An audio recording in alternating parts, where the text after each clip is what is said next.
what benefits do you get from it in your daily life? Well, you get much more healthy, for a start. You release your blocks. If you're also working with the forgiveness, with your mind, you become much more content, much more peaceful.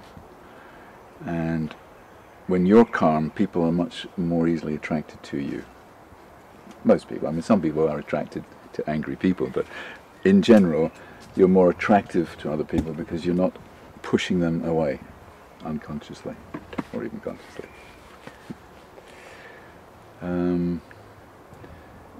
If you're at peace, things flow much more easily.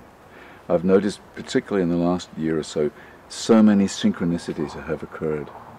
Maybe they happened before, I don't know, but I'm certainly noticing them now. Amazing little things that just seem to happen.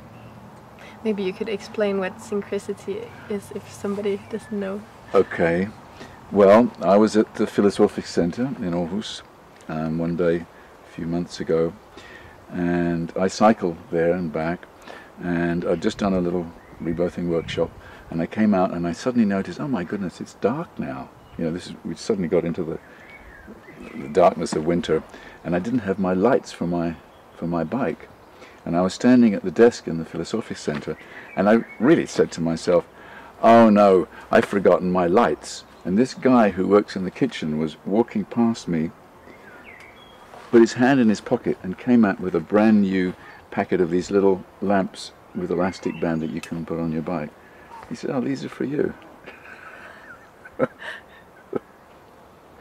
Of all the girls in all the towns in all the world, you know, he's standing there with these lamps. And I've had many things like that happen in the last couple of years. It's quite extraordinary. I guess it influences your whole life, as you also said you were transforming.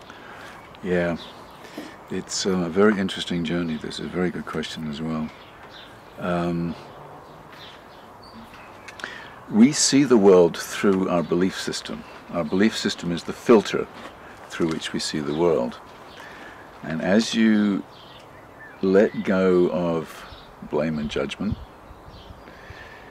yes, you still see wars going on, you still see people fighting with each other, but you see it from a very different place. You see it from a much more peaceful place. Instead of two people attacking each other, you see two people, eventually anyway, calling for love. That's actually the goal of inner peace. When you don't see attack anymore, you see calls for love everywhere.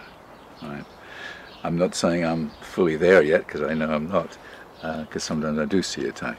But it's a gradual shift. You practice becoming in the world, but not of the world.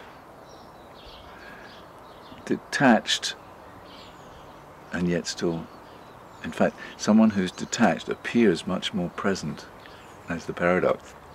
Someone who's not pulled in by all the drama of the world and kind of stands above the battlefield seems to be much more in the world for those looking. And once again, I still have a long way to go on that journey, but I feel much more above at least my battlefield than I've ever been before, and I will continue to do that. Using the tools that I have, releasing the emotions and working with forgiveness, I cannot help but keep going up the ladder towards lasting, permanent inner peace. Yeah. So, do you have these glimpses of the sun? Oh yes, definitely.